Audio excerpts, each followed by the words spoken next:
Hi అండి. ఈరోజు మనం కాకరకాయ పొట్లాలైతే చేసుకుందాం.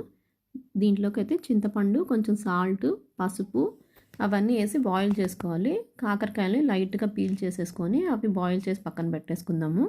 బాయిల్ చేసేటప్పుడు దాంట్లోనే కొంచెం పెరుగైనా, మజ్జిగైనా యాడ్ చేసుకోవచ్చు. ఎందుకంటే కాకరకాయలో ఉన్న చేదుని కొంచెం తగ్గిస్తదనమాట. లైట్‌గా బెల్లం కూడా యాడ్ చేసుకోవచ్చు. టేస్ట్ కూడా బావుంటుంది బెల్లం కూడా యాడ్ చేశాక. కాకరకాయలు ఉడికిపోయాక స్టవ్ ఆఫ్ చేసేసి మనం కొంచెంసేపు పక్కన పెట్టుకుంటే ఆ వాటర్ అంతా స్ట్రెయిన్ అయిపోయి కూల్గా అయిపోయాక మనం ఒక పాన్లో ఈ కాకరకాయలను అయితే డీప్ ఫ్రైకి వేయించుకోవాలి. ఈ ఫ్రై అయితే మాత్రం స్లో ఫ్లేమ్లోనే చేసుకోవాలన్నమాట. ఎందుకంటే కాకరకాయలు పైన మాడినట్టు అవుతాయి కానీ లోపలైతే కుక్ అవ్వవు.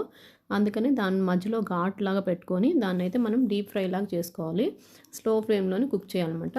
ఇంకొచ్చేసి ఇది స్టఫింగ్ కోసం శనగపప్పు, ఎండు కొబ్బరి, తెల్లపాయలు, ఎండుమిర్చి, కల్లుప్పు అన్నీ వేసి మనం మిక్సీ చేశాక అది సాఫ్ట్గా అయిపోయిన తర్వాత కొంచెం ఆనియన్ కూడా ఒకటి యాడ్ చేసుకుంటే టేస్ట్ బాగుంటుంది. మనం ఇందాక వేయించి పెట్టుకున్న కాకరకాయలో ఉండే ఆయిల్ తోటి ఈ పొడిని అయితే కూడా దాంట్లో వేసేసి ఈ స్టఫింగ్ పెడితే ఇంకా చాలా టేస్టీగా ఉంటుంది. అంతే, ఎవరైనా సరే తినని వాళ్ళు కూడా కాకరకాయ అంటే ఇష్టంగా తింటారు.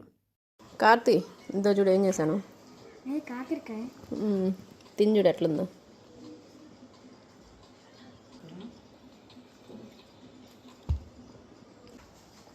ఎలా ఉందా? నీకు నచ్చిందా? నీ ఫేవరెట్ ఇది? చేదుగా ఉందా? బాగుందా? నీ ఫేవరెట్ కదా ఇది? ఇలా చేస్తే కాకరకాయలో చేదు కూడా తెలియకుండా ఉంటుంది. పిల్లలు కూడా చాలా ఇష్టంగా తింటారు. మీరు కూడా ట్రై చేయండి తప్పకుండా.